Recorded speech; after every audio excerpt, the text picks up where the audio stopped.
Good morning friends. My name is Deepak Sharma from Arya College of Engineering and IT, and today we discuss about the reciprocating compressor. So let's start. Now first we discuss about its introduction. Compressor is a mechanical device that increases the pressure of gas by reducing its volume. It uses mechanical work to take an amount of fluid and deliver it at a required pressure. An efficient compressor increases pressure with minimum work. The amount of fluid is limited by the volume of the compressor cylinder, which is fixed. Now the slide shows the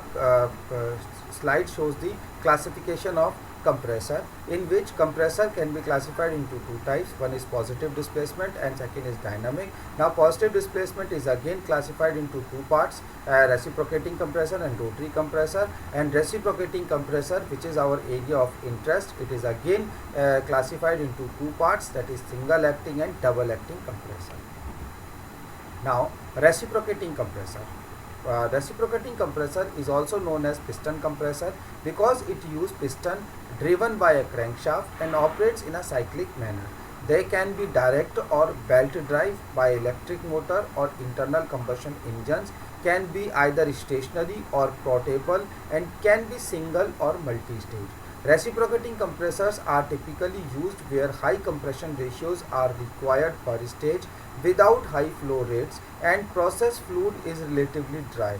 The small reciprocating compressors range from 5 to 30 horsepower, are commonly seen in automotive applications. Larger reciprocating compressors as well over 1000 HP are commonly found in large industrial and petroleum applications. Discharge pressures can range from low pressure to high pressure, greater than 180 megapascal. In certain applications, multi-stage double-acting compressors are said to be the most efficient compressors available and are typically larger and more costly than the comparable rotary units. The figure 1 shows the reciprocating air compressor, in which all the main important parts or components of the compressor are shown. First is in air intake, second is compressor pump, third is outlet, fourth is well drive, fifth is for motor, sixth is control switch, 7 is relief valve, 8th is pressure gauge, 9th manifold, 10 regulator, 11 supply line, 12 air tank or receiver, and 13 is water drain. Now we discuss about the basic components of a reciprocating compressor. First is compression cylinder. It provides confinement for the processed gas during compression. Second, piston. It moves through the cylinder in a reciprocating action to compress the gas. Third is intake valve. It is used to let the air to drawn into the cylinder. Outlet valve. It is used to air out of the cylinder, to let out the air out of the cylinder. And fourth is next is crankshaft. It is used to connect the motor to provide the rotary motion. And next is connecting rod. It connects the crank and the piston, provide the reciprocating ups and down movement. The figure shows the basic component of reciprocating compressor, in which all the important or basic components are shown. Now we discuss about the working principle, thermodynamic cycle and PV diagram for a reciprocating compressor. The figure shows the working principle and PV diagram for the reciprocating compressor. Now we discuss about that diagram. In the diagram 4 to 1 process shows the induction or intake process. Piston travels from TDC to BDC. Induction valve opens. Air is induced in the cylinder volume and mass increases, but pressure and temperature is not constant. Is constant during this process at P1 and T1. 1 to 2 is the compression process, in which piston travels from again TDC to BDC. Inlet valve closes and piston compresses air. Volume decreases, pressure rises until reach at the point P2 at 2. The temperature also increases. Second to third is the delivery process, in which delivery valve opens at point 2. Higher pressure air is delivered delivered. Pressure and temperature is constant during this process at P2 and T2. Now this slide shows the work and indicating power for the reciprocating compressor. The work done on air for one cycle is the area in the graph A, B, C, D.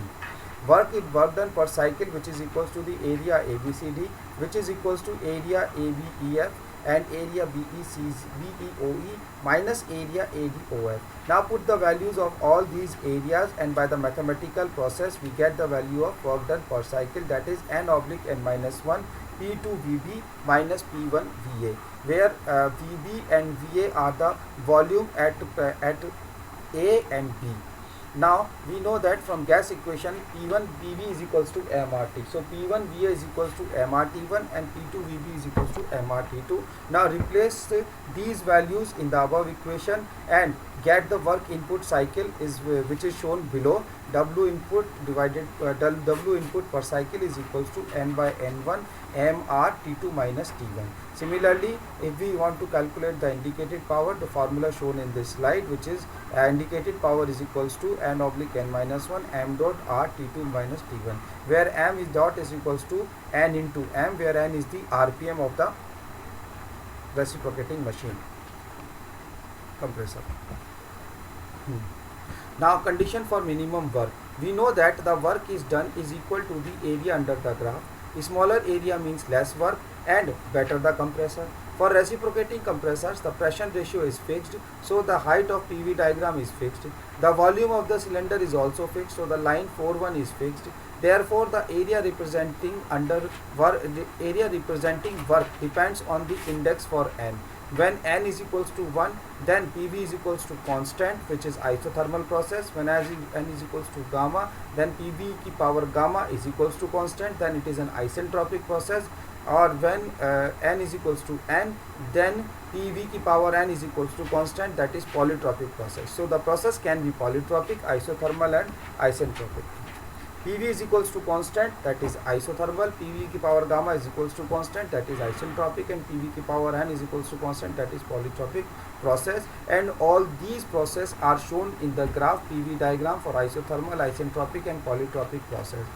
And from this graph it can be seen that the isothermal process is the best because it requires minimum work. So it is the best that the gas temperature is constant throughout the compression cycle. Now we discuss about the comparison in work done for polytropic, isentropic and isothermal process. In polytropic process, PV की power gamma n is equals to constant, so W polytropic is equals to n/n minus 1 RT1 into T2/T1 minus 1. Similarly for isentropic process, and we can calculate the work done, or similarly for isothermal process calculate the work done, and all these work done are shown in this slide. And by comparison these work done, we get the maximum work done for which maximum work done, and when we compare these work done, we get that W isentropic is the maximum work done, and it is more than the W polytropic, and W polytropic is more than the W isothermal. And isothermal efficiency, which is a ratio of W isothermal or W indicated power. Now we discuss about the classification of reciprocating process. So according to there are two types of reciprocating process: single acting reciprocating process and double acting reciprocating process. In the reciprocating, first we discuss about the single acting reciprocating process.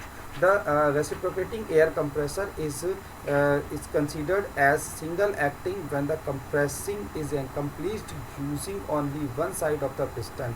That means it has only one discharge per revolution of crankshaft. Now we discuss about the double acting reciprocating compressor. A compressor using both sides of the piston is considered double acting. That means complete two discharge strokes per revolution of crankshaft. So the mass induced per revolution is twice than a single acting compressor, and a schematic diagram of double acting reciprocating compressor are shown in the figure, in which delivery and induction valve on the both side of the piston. Thank you.